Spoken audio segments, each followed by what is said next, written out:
व्यक्ति को पकड़ने का प्रयास किया धर्म के नाम पर, धर्म विकृत हो गया, धर्म की परिभाषा बदल गई। इसलिए आदि शंकराचार्य कहते हैं जब भी धर्म को परिभाषित करना हो, एक बात याद रखना, आचार प्रभवो धर्मो। आचरण से धर्म उत्पन्न होता है। आपका आचरण कैसा भी हो और आप कहो कि हम धार्मिक हैं, ऐसा संभव नहीं है। इसलिए आदि शंकर महाप्रभु ने कहा आचार प्रभवो धर्मो, आचरण से ही धर्म उत्पन्न होता है। धर्मस्य प्रभुरच्युतः, जो धर्म आचरण से उत्पन्न होता है उसी के प्रभु, उसी के ईश्वर अच्युत हैं। और अगर आप इस नाम के पीछे जाओगे, इस व्युत्पत्ति के पीछे जाओगे कि धर्म के प्रभु अच्युत ही क्यों हैं, क्योंकि सामान्य मनुष्य अपनी गरिमा से च्युत हो जाता है। च्युत का मतलब अलग हो जाना, अलग हो सकता है, वो भूल जाता है वो मैं कौन हूं।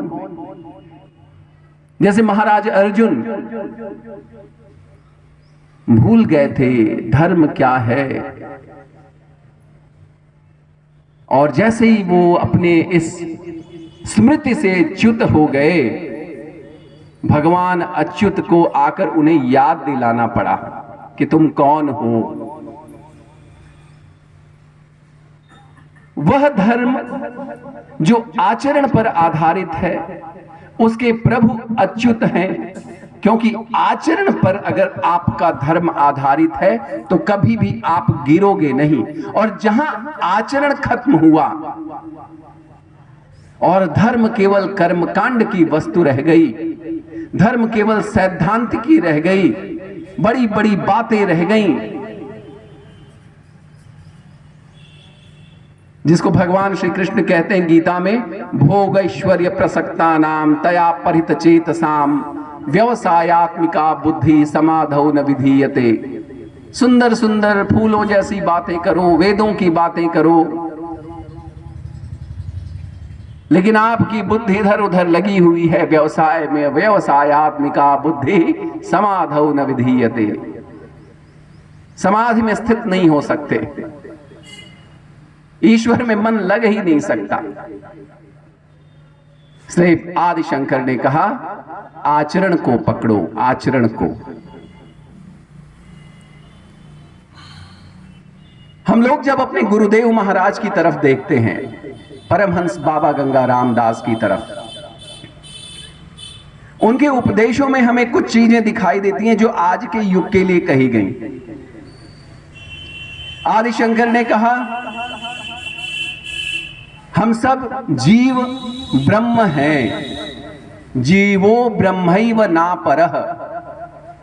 जीव में और ब्रह्म में कोई भेद नहीं है, भेद है तो इस माया का, इस आचरण का। जब उस परम ज्ञान को उपलब्ध हो जाएंगे तो जीवो ब्रह्मैव ना परः, दोनों एक है। तो इसलिए वो कहते हैं संसार की सारी आत्माओं तुम एक हो। एक समय बीता,